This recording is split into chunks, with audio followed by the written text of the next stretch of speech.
Malbatên ku zarokê wan gihîştine PKK saleke zarokê xwe ji HDP dixwazin. Beriya salekê serê meha Îlonê li ber avahiya Partiya Demokratîk a Gelan HDP Amedê çar malbat çalakiya rûniştinê li darxistin bi hiceta ku HDP zarokê wan şandiye serê Çiyayê navrevên Partiya Karkerên Kurdistanê.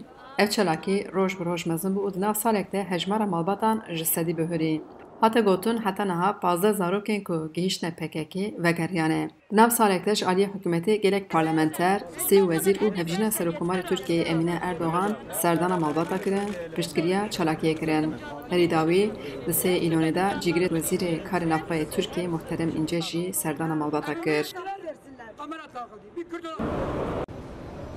Bu anneler diyor ki bizim evlatlarımızı terör örgütü kaçırdı. Ve evlatlarımızı buradan, bu HDP il binasının önünden kaçırdılar. Böyle bir mesajları var.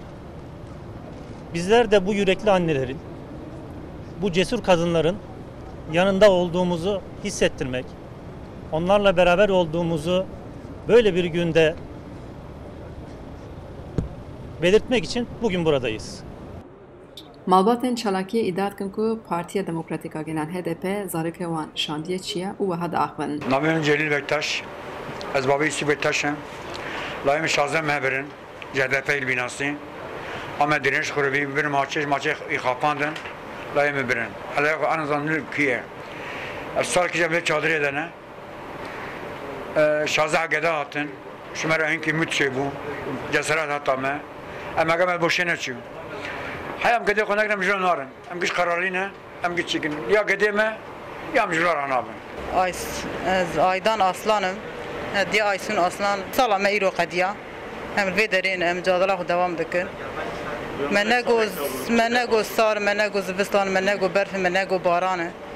Em her rol van riyana bû. Em her rol vê derên em her daim jî vê derê heta ewledê me nê. Hatta evladê me ne vê derê rûşkandina xwe devam bike. Ez Şevket Bingöl bavê Tuncay Bingöl'üm. Salekî me em li vir dinin û ji bo Kurê me HDP ji İstanbulê HDP anîhat vir bînayî ji vir jî şan Qendîlê.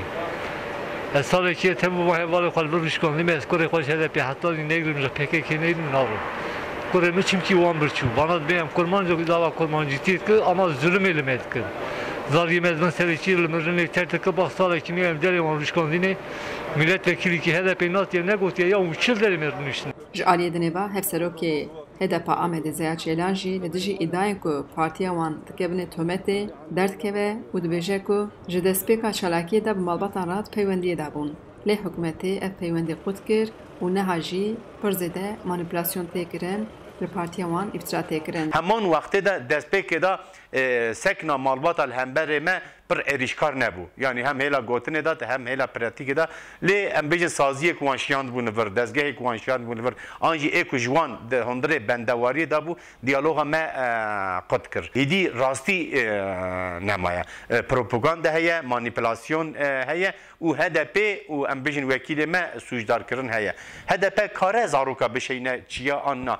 Em ji wan malbatên ber derî ra dibêjin Amed nüfusa 2 milyone bir herin di nava Amedê da bigerin. Keç an jî Kurd bira zarokekî ciwanekî Kurd îqna bikin bişeynin çiyê wisa be teza wan rast e.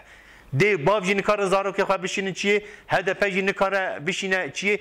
Ê ku dibe HDP şiyandiye çiyê jî li HDP tometa dikin.